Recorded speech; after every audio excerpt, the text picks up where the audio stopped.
Bismillahirrahmanirrahim. Bapak Ibu jamaah yang semoga dirahmati Allah SWT, mari kajian pada malam hari ini kita mulai. Assalamualaikum warahmatullahi wabarakatuh. Alhamdulillahirabbil alamin. Alhamdulillahilladzi anzala ala abdihil kitaba wa lam yaj'al lahu iwaja. Alhamdulillahilladzi anzala sakinata fi qulubil mu'minin. Alhamdulillahilladzi bi ni'matihi tatimmu shalihat. Asyhadu an la ilaha illallah wa asyhadu anna Muhammadan abduhu wa rasuluh. Allahumma shalli ala sayyidina Muhammadin wa ala alihi wa ashabihi wa man tabi'ahum bi ihsanin ila yaumil. Amma ba'du, segala puji dan syukur kita haturkan kepada Allah Rabbul Alamin sebagai wujud kehambaan kita kepada Allah. Semoga kita termasuk hamba-hamba yang pandai bersyukur kepada Allah.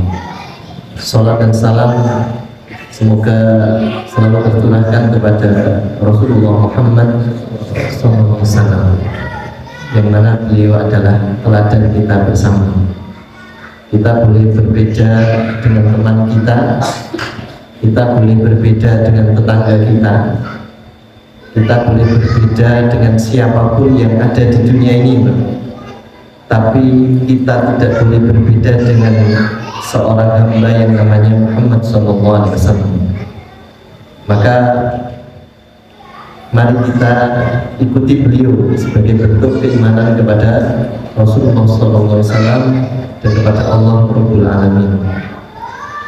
Jadi siapapun yang mengikuti beliau maka insya Allah dia akan selamat, dan siapa yang tidak mengikuti beliau maka dia akan menemukan kemurkaan dari Allah Subhanahu wa Ta'ala. Na'udzubillah min dzalik.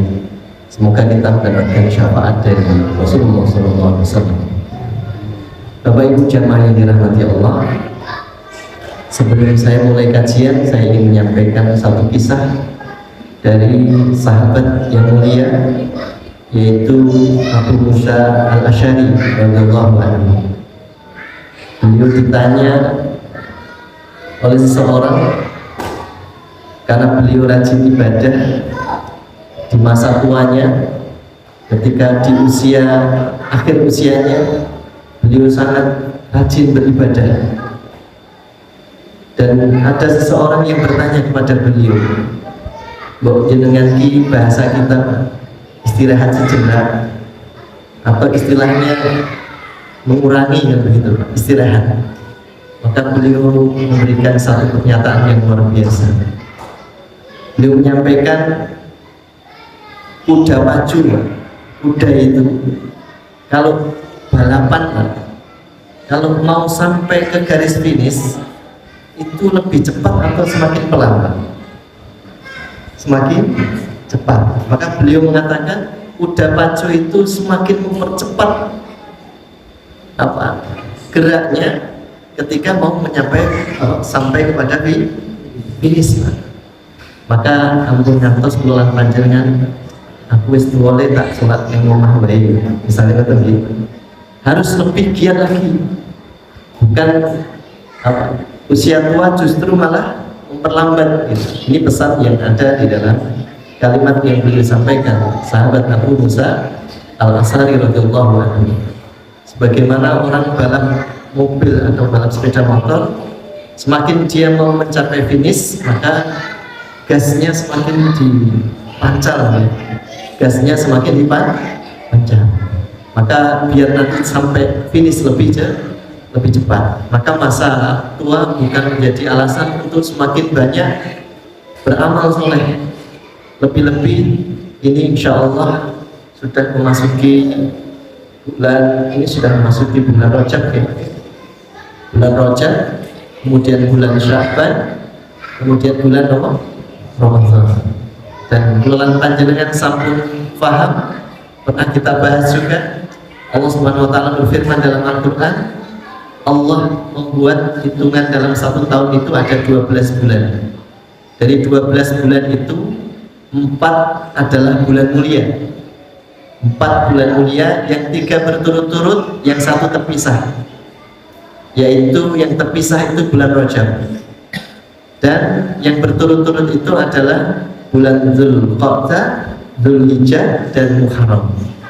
Allah melarang seseorang menganiaya dirinya sendiri atau berbuat zalim di bulan-bulan itu. Siapa yang beramal di bulan itu, maka insya Allah pahalanya lebih besar dibandingkan bulan-bulan yang lain. Dan siapa yang berbuat kemaksiatan di bulan itu, maka tentunya dosanya juga lebih besar. Dosanya lebih besar. Maka ini kita berada di wonten bulan Rajab. Semoga kita menghindari berbuat zalim dan kemaksiatan, terutama kepada Allah Subhanahu wa taala, dan meningkatkan amal kita. Dan ada satu bulan yang tidak disebutkan di situ, yaitu bulan Ramadan, karena bulan Ramadan memiliki keutamaan tersendiri. Maka dalam rangka menyambut bulan Ramadan, mari kita jadikan Ramadan tahun ini insya Allah adalah Ramadan terbaik dibandingkan Ramadan sebelumnya. Seandainya tahun depan kita tidak mampu berjumpa dengan Ramadan, maka Kulalan Panjang membayangkan bahwa Ramadan ini adalah Ramadan terakhir.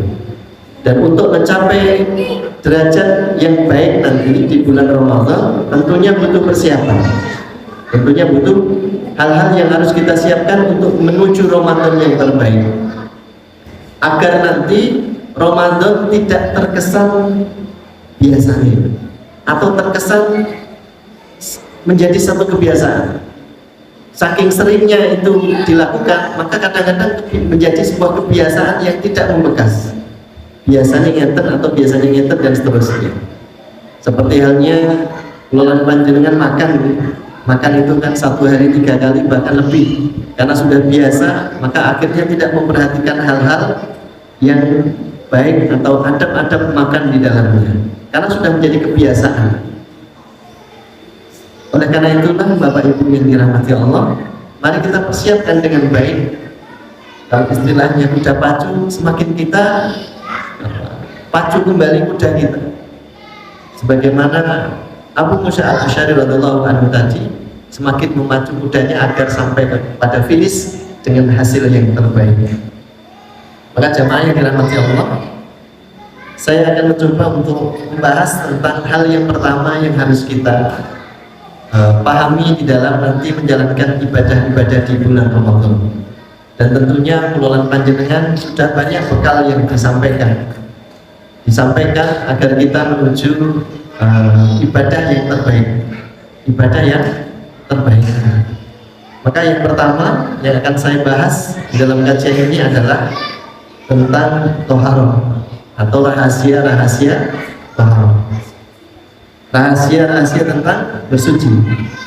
Jadi toharoh itu bukan hal yang sepele. Banyak orang yang menyepelekan tentang toharoh, karena ini kunci dari ibadah-ibadah selanjutnya. Atau bersuci. Bersuci ini merupakan kunci dari ibadah-ibadah selanjutnya. Allah Subhanahu wa taala berfirman dalam dua ayat atau 3 ayat di dalam kitab ini. Yang pertama di dalam surat Al-Maidah ayat yang ke-6, Allah Subhanahu wa taala berfirman, Allah tidak hendak menyulitkan kalian, tetapi Dia hendak membersihkan kalian. Kemudian di dalam surat At-Taubah ayat 108, Allah berfirman, di dalam masjid itu ada orang-orang yang ingin membersihkan diri. Wallahu yuhibbul, dan sesungguhnya Allah menyukai orang-orang yang bersih.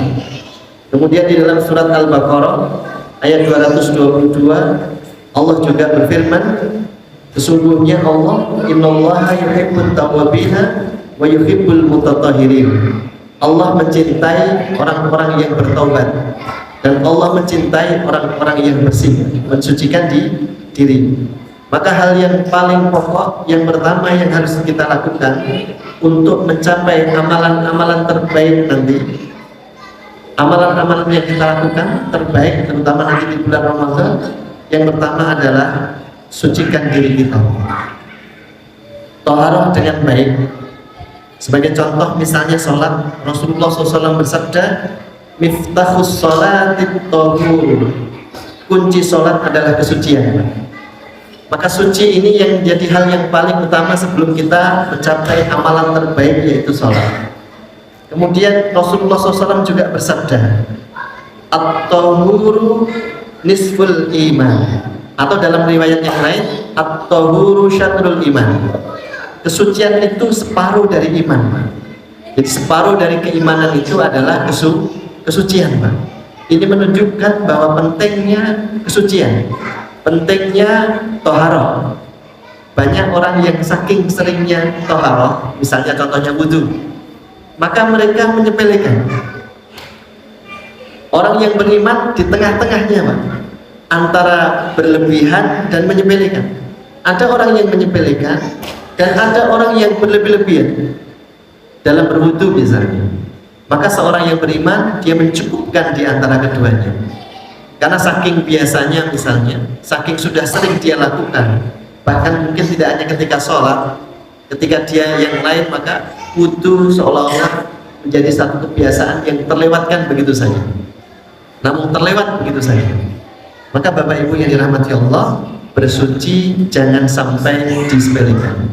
Dan perkara kesucian tidak hanya dalam hal wudu, tidak hanya di dalam hal wudu, dalam apapun. Misalnya dalam harta, bagaimana mensucikan harta? Berarti dia harus dikeluarkan sedekahnya, harus dikeluarkan zakatnya. Bagaimana membersihkan pakaian? Maka dia harus dicuci dengan cara yang benar. Bagaimana membersihkan hati dan sebagainya, itu nanti ada aturan-aturan tersendiri tentang bersuci. Maka sebelum nanti kita menghadapi Ramadan, bersihkan semua yang ada di dalam diri kita. Diri kita, batin kita, kemudian lahir kita, kemudian harta kita, semuanya kita bersihkan. Sehingga ketika kita berjumpa dengan Ramadan, itu Masya Allah, kerinduan itu akan betul-betul terlihat nantinya. Mungkin Yun Pak, kita bayangkan Pak, bertemu dengan orang yang kita cintai, Pak. Bertemu dengan orang yang kita cintai, ketemu, Masya Allah, kita rangkul, Pak.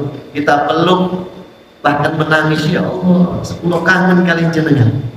Maka orang-orang yang seperti ini, sebagaimana nanti kita ketemu dengan Ramadan juga gitu, Pak. Ketemu dengan bulan Ramadan, Masya Allah, kita mungkin menangis, ya Allah, Alhamdulillah, saya berjumpa dengan Ramadan. Saya berjumpa dengan Ramadan.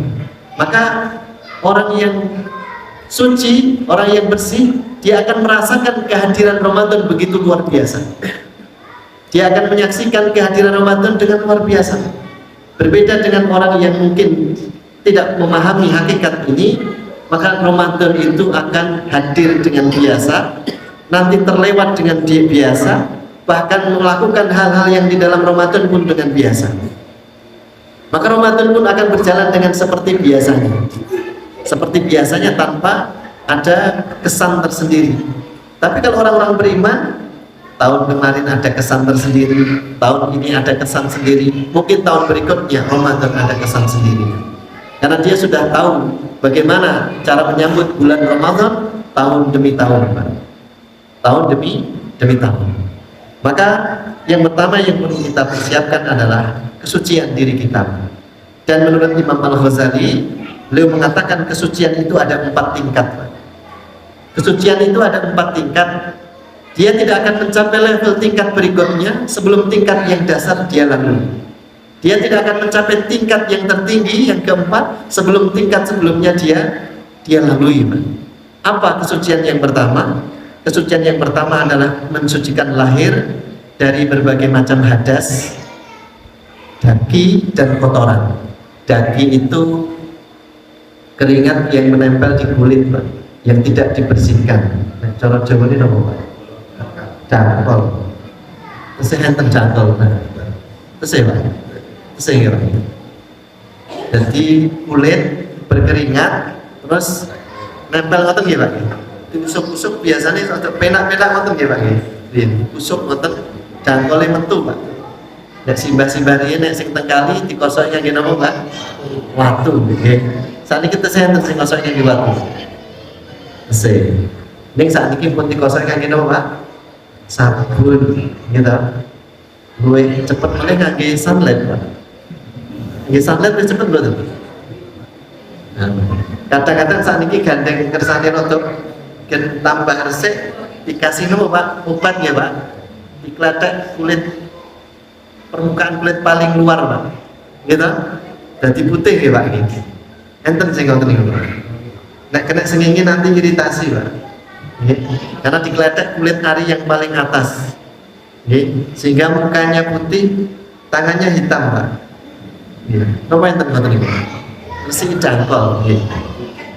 Jadi yang pertama napa niku ngresiki yang tadi Pak, keringat niku nggih. Ampun sak kulite Pak. Sak kulite karena kulit itu tempat seluruh syaraf di kulit Pak. Maka besok di nauzubillah di neraka itu kulit mereka terbakar Pak. Kemudian setelah itu kembalikan lagi Pak. Setelah diteliti ternyata Masya Allah di kulit itu kenapa Allah tidak menyebutkan daging mereka Pak, tapi kulit mereka. Karena mereka akan merasakan sakitnya neraka ketika kulit itu masih ada Pak. Karena kulit itu apa? Banyak syaraf di kulit. Maka orang Jepang ninja itu Pak, kalau dia menebas tidak langsung ditusuk gitu Pak, tapi kulitnya Pak diseret gitu Pak. Dan sakitnya lebih hebat daripada ditusuk langsung begitu. Jadi yang pertama kesucian berbagai macam hadas. Hadas kelolaan panjang sampun paham ini. Hadas itu kondisi seseorang yang menyebabkan dia harus bersuci Pak. Misalnya kentut, ya, buang air kecil, itu hadas kecil Pak. Kalau hadas besar ya ibu-ibu selesai haid, habis nifas, atau berhubungan suami istri, atau mimpi basah dan sebagainya, itu kondisi. Maka itu harus diselesaikan dulu Pak. Maka wajar kalau ada orang yang berhadas besar, dia tidak boleh sholat sebelum mandi dan seterusnya.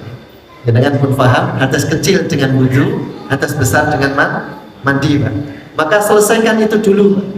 Maka besok nanti di Ramadan biasanya ada budaya mandi besar gimana? Mandi besar menjelang Ramadan. Mandi besar itu syariat atau budaya Pak? Budaya. Jadi adus Pak. Jadi sebelum Ramadan mandi besar. Biar gede mandinya di laut Pak. Kan gede Pak. Bareng mandi boleh diantarkan ambulan Pak. Digulung kali ombak boten sida Ramadan Pak. Jadi katanya mandi besar itu mandi di air besar. Akhirnya banyak orang yang ke pantai Pak. Mandi di sungai, bercampur putra dan putri di sana. Syariat Islam diterjang dan seterusnya. Mandi besar itu mandi apa Pak? Adus keramas gitu. Walaupun di ember kecil tetap namanya mandi besar Pak. Tidak perlu ke sungai yang besar. Maka banyak kejadian Pak. Nauzubillah min dzalik, semoga kita diselamatkan Allah. Oke, banyak orang yang mandi di sungai, apalagi musim hujan seperti ini Pak. Biasanya di awal-awal Ramadan banyak kejadian seperti itu.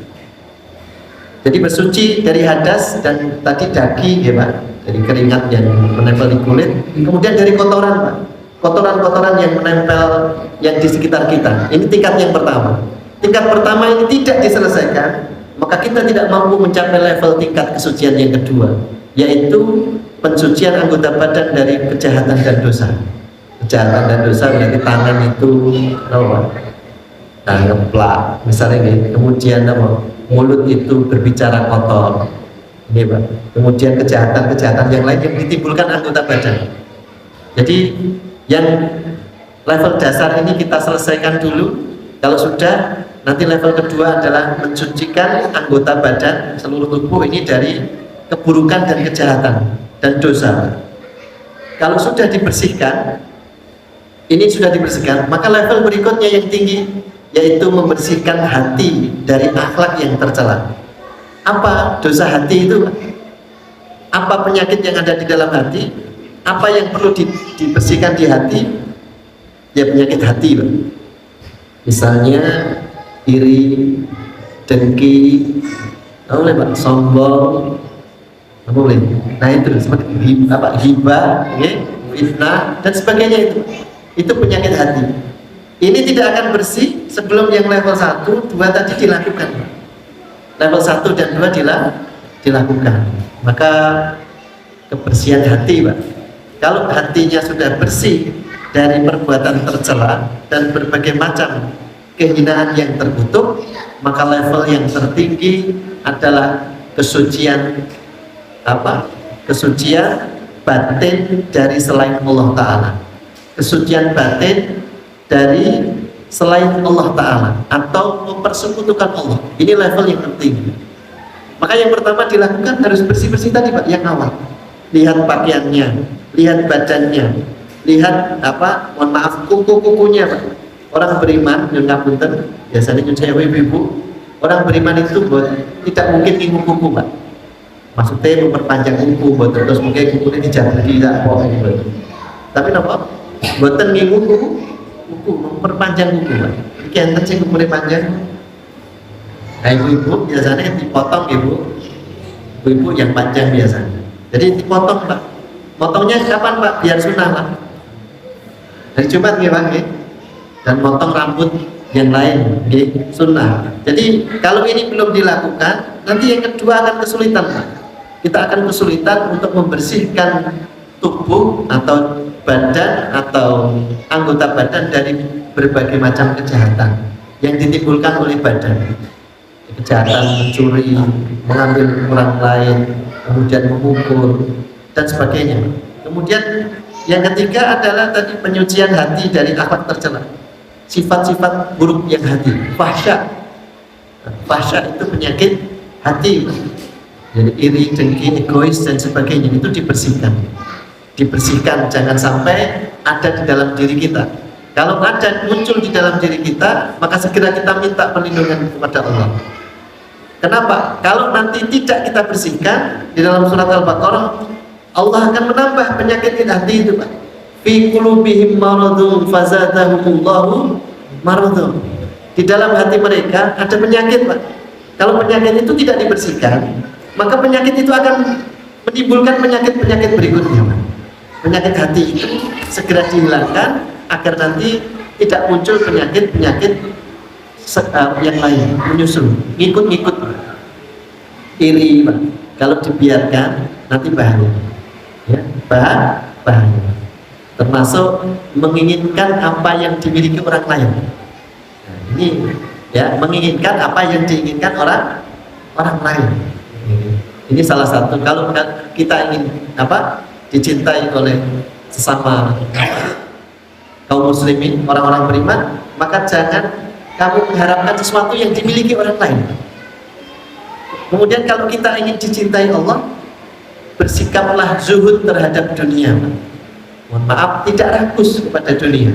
Siapa yang zuhud kepada dunia, maka insya Allah Allah akan mencintainya. Dan kalau dia ingin dicintai orang lain, maka jangan pernah mengharapkan apa yang dimiliki oleh orang lain menjadi miliknya. Insya Allah kita akan dicintai oleh orang lain. Nah, ini termasuk penyakit-penyakit fahsya, penyakit hati. Maka sholat di dalam Al-Quran disebutkan inna sholata, sesungguhnya sholat itu inna sholata tanha anil fahsya'i wal munkar. Sesungguhnya sholat itu mencegah perbuatan keji dan munkar, Pak.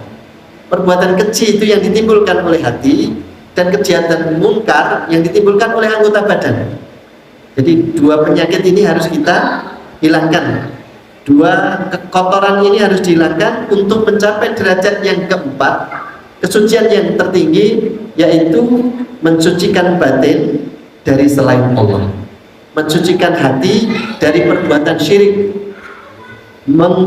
Syirik itu dia mengimani, mempercayai kalau ada sesuatu yang mengatur di dunia selain Allah. Misalnya, ada yang mengatur hujan selain Allah. Dulu sudah pernah kita bahas nih, Pak, tentang hujan. Allah sudah memberikan pernyataan dengan tegas di dalam Quran Allah yang menjadikan hujan di satu tempat dan tempat yang lain. Jadi kalau hari di sini hujan, di sini tidak hujan, itu Allah yang menjadikan, bukan yang lain. Seperti saya kemarin pergi ke Giri Tontro, lewat jalur selatan itu ya Pak. Jalannya kan lurus itu Pak, di jalur Jogja, apa di Pak? CLS Pak. Itu Pak, sama santri-santri Pak. Santri-santri tanya, Ustaz, di sini hujan, beberapa ratus meter lagi nggak hujan Pak. Terus beberapa ratus meter lagi nggak hujan Pak. Terus saya menyampaikan, inilah kehendak Allah. Ulang kata Pak, mumpung pas hujan. Jadi anak-anak malah tertawa Pak. Lucu ya Ustaz ya. Lucu di sini hujan, ini nggak lucu. Memang begitu. Jadi di sini hujan, 300 meter itu hujan Pak deras. Terus kemudian 300 meter lagi nggak hujan Pak. Terus sebelasannya lagi hujan lagi Pak. Kok bisa ya Pak? Ya itu Allah seperti itu. Atau mereka meyakini Pak, suara-suara burung itu memberikan isyarat tertentu Pak. Contohnya manuk cemblek ya Pak. Biasanya daerah manuk cemblek asing yang tenang Pak. Tamu. Terus saya percaya aja deh. Betul kayak saya. Misalnya ada burung malam lagi Pak, kakak burung apa Pak nih kan? Biasanya akan datang kematian ya Pak nih. Burung apa Pak nih? Canga. Mungkin riyen yo Pak ilmu titen ya Pak nih. Yang saat ini saya buatan cocok, ilmu titen. Kan gitu. Seperti halnya musim kan begitu. Jadi semuanya bukan karena yang lain Pak, tapi karena Allah Pak. Maka jangan sampai Pak lulan panjenengan meyakini ada sesuatu yang menguasai alam raya ini kecuali Allah. Allah sudah menyatakan di dalam surat Al-Baqarah, mungkin yang sering kita baca di pagi dan petang Pak. Lillahi ma fis samawati wa ma fil ard wa in tubtu ma fi anfusikum aw tukhfuhu yuhasibkum billah fayaghfiru liman yasha wa yu'adzibu man yasha wallahu ala kulli syai'in qadir. Kepunyaan Allah seluruh langit dan bumi Pak.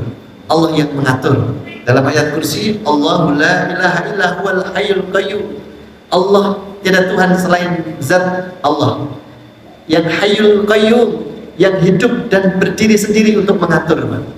Hanya sendiri Allah yang mengatur alam semesta ini. La ta'khudhuhu sinatun wala naum, tidak ngantuk dan tidak tidur. Tidak ngantuk dan tidak tidur. Kepunyaan Allah yang mengatur alam semesta ini tidak akan terjadi kecuali biidznillah, kecuali atas izin Allah Subhanahu wa ta'ala. Maka insya Allah ini kesucian level yang tinggi, membersihkan batin kita dari keyakinan atau kepercayaan kepada selain Allah Subhanahu wa ta'ala. Ini derajat kesucian yang paling tinggi Pak. Maka kalau orang sudah mencapai level yang tertinggi ini Pak, dia hatinya suci Pak, hatinya bersih dan bercahaya. Nanti datang Ramadan Pak, kalau bercahaya berarti itulah tanda keimanan yang sempurna. Nanti datang Ramadan dan kita lihat ayat Ramadan Pak. Ya ayyuhalladzina amanu, hai orang-orang yang beriman, diwajibkan kalian untuk berpuasa. Kutiba alaikumusiyam kama kutiba alal ladzina min qablikum, sebagaimana diwajibkan orang-orang sebelum kalian, la'allakum tattaqun, agar kalian menjadi orang yang bertakwa. Agar kalian menjadi orang yang bertakwa. Dengan kesucian hati ini, maka insya Allah nanti Pak, salatnya jadi nikmat, zakatnya dan sedekahnya jadi banyak dan nikmat, kemudian puasanya juga jadi nikmat. Semuanya akan menjadi nikmat. Kalau ikhlas sampun matur, iman itu bekal terbaik untuk mencapai Ramadan. Kalau boleh saya katakan, iman itu seperti gula nih Pak. Gula itu kalau ketemu dengan apapun menjadi nikmat. Ini menjadi nikmat. Niki mengesampingkan dulu penyakit gula loh ya. Jadi kalau ketemu dengan kopi yang pahit menjadi nikmat. Maka orang yang sudah mencapai level kesucian yang tertinggi ini Pak, imannya nanti akan kuat Pak. Dia sholatnya juga sholat yang terbaik. Orang yang beriman pasti sholatnya menjadi nikmat. Tidak heran maka Nabi ketika sholat 11 rakaat waktunya sudah subuh. 11 rakaat waktunya sudah subuh. luar biasa. Moga Pak, nanti di bulan Ramadan kita lakukan tahapan-tahapan ini sebelum kita menyambut bulan Ramadan. Bersihkan segala sesuatu. Maka mbok menawi nek enten sing pun mantu dereng iki. Enten usum mantu gini. Yang dilakukan pertama kali nek pun mantu niku napa, Pak? Nggih, persiapannya napa? Sing pun mantu pun apal biasanya. Ulem, Pak. Senes niku nek ulem kan undangan, Pak. Napa? Resik-resik. Gini Pak. Pagere dipocoki, gitu Pak. Sing ora patut ditutupi, kandang-kandang ditutupi to Pak. Sing reget-reget niku ditutupi nggih. Nggih. Terus dicat, sing mau mboten dicat dicat. Gitu. Soalnya ajeng nyambut napa? Tamu. Ajeng nyambut tamu, Pak. Lah kula panjenengan nggih ajeng nyambut tamu, Pak. Tamunya Ramadan, Pak. Istimewa tamunya ini. Tamunya ini membawa sesuatu yang luar biasa. Nek tamu jagung betul napa, Pak? Amplop. Nggih. Niku nek betul lho nggih. Nek betul. Nek mboten betul nggih. Jadi tamu ini betul amplop. Nek Ramadan tamu ini betul napa, Pak? Kata Pak, siapa yang sholat wajib Allah akan lipat gandakan, gitu Pak. Sinten sing sholat sunnah diganjar dengan pahala wajib, masya Allah. Maka tanya jawab Pak, jeneng lan panjenengan ki sholat sunnah berapapun rakaat tidak mampu menandingi satu sholat wajib saja Pak. Satu rakaat sholat wajib itu tidak mampu ditandingi dengan ribuan bahkan ratusan ribu atau mungkin berapa ribu jenengan sholat sunnah. Karena sholat sunnah tetap sunnah, yang wajib tetap wajib, gak mungkin Pak dikalahkan dengan yang sunnah. Jenengan nanti lihat perolehan medali emas kali perunggu, satu emas dengan 1000 perunggu Pak. Peringkatnya lebih tinggi yang mana Pak? Satu emas Pak. Indonesia namun oleh satu emas. Kemudian misalnya Malaysia mendapatkan 100.000 perunggu. Peringkatnya tinggi yang mana Pak? Yang emas Pak. Sami itu tamu Ramadan Pak, membawa membawa sesuatu yang luar biasa, yang istimewa. Maka monggo kita sambut dengan bersih-bersih yang pertama tadi lahir Pak, monggo diresiki Pak. Sarung-sarung sing pun bolong-bolong diganti Pak. Baju-baju sing pun boten patut tumbas nggih. Nah, saya itu kemarin beberapa waktu tahun yang lalu sering nonton cewek Pak. Kalau biasanya kan Jogja Pak, lihat toko-toko sebelum ada online itu Pak. Masya Allah, orang itu beli baju uyel-uyelan Pak. Menjelang apa? Bodoh Pak. Nah ini iklan tuh harusnya dibalik Pak. Kapan beli bajunya? Menjelang Ramadan Pak. Karena yang dihadapi adalah bulan suci, maka harus disambut dengan salah satunya itu. Okay? Walaupun boten napa tidak anjurkan syariat begitu. Nek jenengan mampu justru sarung anyar, peci anyar dipakai malam pertama bulan Ramadan ke masjid Pak. Nek boten niku ketemu sinten to Pak? Nek boten niku pakaiane kok anyar iki ajeng ketemu sinten? Tonggone to Pak? Koncone to nggih. Ning nek poso aja ketemu sinten? Itu. Walaupun sunahnya ketika hari raya pakai pakaian yang terbaik. Seorang sahabat, saya lupa namanya Pak. Itu ketika ajeng wudu Pak, raine pucet Pak. Raine pucet Pak. Kok mukanya jenengan kok pucet? Kenapa wae sahabat? Aku kan arep ketemu karo Gusti Allah. Ketemu karo Gusti Allah Pak. Peti Pak, mungkin nek kleru ndredeg Pak. Jenengan nek ajeng ketemu Pak Bupati, Pak Presiden ndredeg Pak. Buat ndredeg. Oh, derek nanti ketemu gitu. Nek ketemu malaikat maut ndredeg. Malah boten alhamdulillah. Soalnya pun ngerti ilmu nih Pak jenengan nggih. Jadi sudah kita bahas Pak. Orang nek ngerti ilmu kematian, insyaallah boten ndredeg. Orang kindang-kindang, ngoten nggih. Masyaallah. Terus sampai segitunya Pak. Ajeng ketemu sinten mau?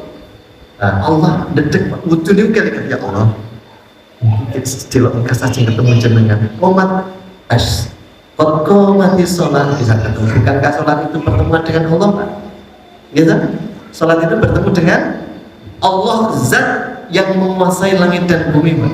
Zat yang maha besar, lebih besar daripada langit dan bumi, Pak. Zat yang maha besar. Maka kita sebutkan Allahu Akbar. Masya Allah. Kata Imam Ghazali, salah satu bentuk khusyuknya itu ketika orang mengucapkan Allahu Akbar, maka muncul keagungan Allah di dalam hatinya. Itu salah satunya. Jadi kenapa? Menyambut Ramadan yang pertama itu yang kita lakukan, bersih-bersih dulu, Pak. Kalau bersih-bersih ini belum selesai, nanti yang lain tidak akan selesai. Sholatnya tidak akan sesuai, Pak. Bukankah sholat yang sempurna itu diawali dengan wudu yang sempurna? Kalau wudunya nggak sempurna, nanti sholatnya juga nggak sempurna. Kalau ini belum bersih, maka yang lain tidak akan tercapai. Ibadah-ibadah yang lain tidak akan tercapai dengan baik, Pak. Sebagaimana air zam-zam yang diberikan ke mata kulolan panjenengan di dalam satu gelas yang besar. Ketika akan diminum, ternyata baunya bensin, Pak. Baunya bensin, tadi ketetesan bensin atau solar atau terus jenengan tanda teh ambune bensin, mau ketetesan bensin, aja jenengan unjuk betul. Jadi semuanya jadi tidak sempurna. Atau satu gelas air zam-zam yang baik tadi, di dalamnya ada nyungamutan, tai cicak, jenengan aja minum betul, hilang keistimewaan air zam-zam hanya gara-gara dengan satu titik kotoran. Maka bersihkan dulu, Pak, ini semuanya agar kelolaan panjenengan nanti mampu melaksanakan ibadah-ibadah terbaik di bulan Ramadan. Hati yang bersih, hati yang suci, datang bulan yang bersih dan suci, suci ketemu suci, Masya Allah. Bersih ketemu bersih, enak. Jenengan itu nek kepagi kali ketemu kali tiyang sing mboten seneng, jenengan senengi kira-kira minger nopo nyedak. Minger nggih, nek perlu enek dalan liyane metu dalan liyane apa? Gitu. Lon jenengan ketemu kali tiyang hatinya kok enggak bersih, Pak. Gathuk men mboten purun, Pak. Gathuk men mboten purun. Maka ada orang yang besok ketemu Ramadan itu biasa-biasa saja, Pak. Ada orang yang ketemu Ramadan itu biasa-biasa saja. Ada orang yang ketemu Idul Fitri biasa-biasa saja. Maka besok kalau ada Idul Fitri, Idul Ramadan dan Idul Fitri, ada orang yang susah-susah senang, ada orang yang senang-senang susah. Sing senang-senang susah, niku bodoh poso wis rampung. Yang susah lagi bodoh duitnya urung enek iki kan. Dan niku senang-senang susah. Enten sing susah-susah seneng, aduh ya Allah, posone rampung, tapi ya rampung lah, iki dilongkas iki bodoh kan ngoten. Ana sing seneng ya mboten, susah nggih mboten, Pak. Susah nggih mboten, seneng nggih mboten. Itu tadi. Kita masuk sing pundi jenengan? Sing susah-susah seneng apa sing seneng-seneng susah?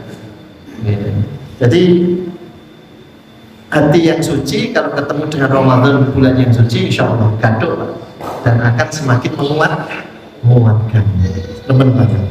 Kemudian, Pak, menawi kelolaan panjenengan sampun suci, maka bersiap-siaplah untuk menghadap Sang Maha Kudus, Pak. Al-Kudus yang Maha Suci, yaitu Allah Subhanahu wa Ta'ala. Kita menghadap kepadanya dan melakukan amalan terbaik di bulan Ramadan. Salah satunya adalah qiyam. Apa itu sholat? Dan yang kedua adalah shaum, itu amalan di bulan Ramadan. Maka setelah kita mensucikan diri, maka lakukan ibadah terbaik, sholat. Perbanyaklah sholat, Pak. Maka sholat itu harus kita lakukan dengan khusyuk. Bagaimana sholat agar khusyuk? Allah berfirman di dalam surat Toha ayat 14, dan dirikanlah sholat untuk mengingatku. Maka orang sholat itu harus ingat kepada Allah. Yang kedua, Allah berfirman dalam surat Al-A'raf ayat 205, dan janganlah kamu termasuk orang-orang yang lalai. Maksudnya apa lalai, Pak? Ketika sholat dia lalai dalam mengingat Allah. Kemudian di dalam surat An-Nisa ayat 43 Allah berfirman, sehingga kamu mengerti apa yang kamu ucapkan. Untuk mencapai derajat khusyuk tadi, itu kita harus paham apa yang kita baca dan paham yang kita lakukan. Nanti setelah kelolaan hati dengan bersuci, selesaikan dulu yang 4 tadi, Pak.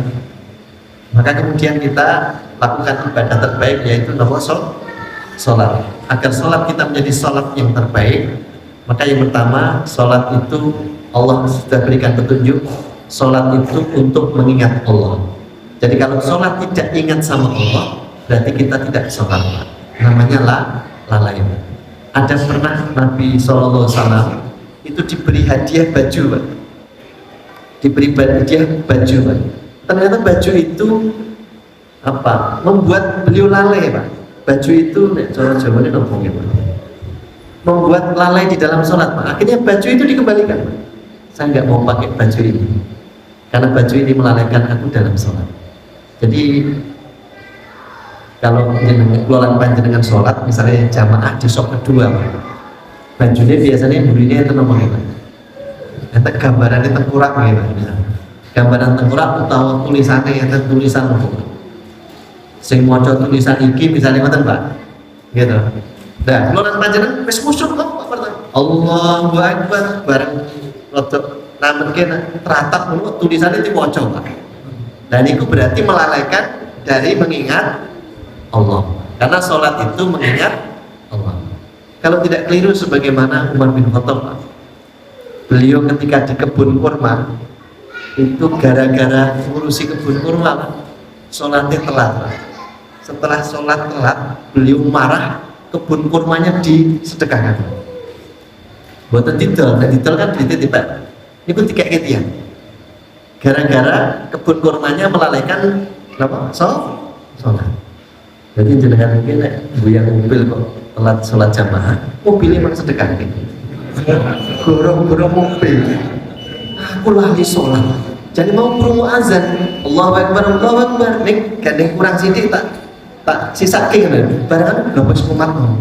Wes kok wes do mulai, masya Allah, lah mobilnya mangdol. Mana kok sedekah? Niku Umar. Sekelas imannya sih kan Umar, betul nggih? Nah, sing sanggup berarti sekelas Umar. Monggo mungkin dipraktekke, Pak. Insyaallah iman jenengan sekelas imannya Umar bin Khattab, luar biasa. Dan ini hal-hal yang melalaikan. Padahal saya Pak Sam, nek mungkin enten anggaran tinggi ngarpeti tempat sholat, saya lebih sepakat polos, Pak. Jadi polos. Karpetnya polos. Ini saya buat enten badian ini. Ini aja diganti. Soalnya ini pernah sing ganti gitu. Wah, ini kita ganti nih kan. Polos sampai itu paling ber 5 juta. 5 juta, Pak. Oh, lebih.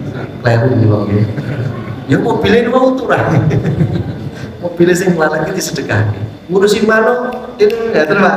Beni dan seterusnya lali sholat. Nah, mana ini disedekah. Nah, perlu dicolke biar bebas karena memenjarakan apa? Burung itu buatan saya ya, Pak. Jadi manuk niku moceh, mojo miso-miso, Pak.